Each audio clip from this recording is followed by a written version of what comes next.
লৈহে আমাৰ বিশ্বনাথ টাউন চাৰ্চত পাৰ্টি 25 ডিচেম্বৰলৈকে পাৰ্টি হ'ব আৰু এতিয়া আমাৰ মোৰ ভাজাই বনাই আছে চিকেন আৰু ইয়াৰ লগত পৰ্ক আছে আৰু এই মাত্ৰ আৰম্ভ কৰিছোঁহে বনাবৰ কাৰণে আৰম্ভ কৰিছে এয়া চাব পাৰে আপোনালোকে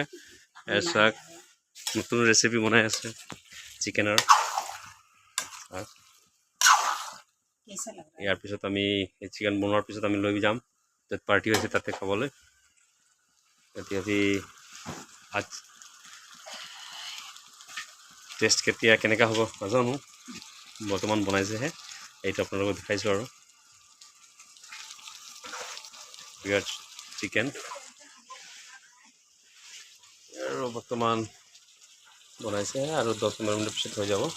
তাৰপিছত আমি গিজালৈ যাম তাৰপিছত তাতে আমাৰ ভোজ আছে ভোজত আমি খাম আৰু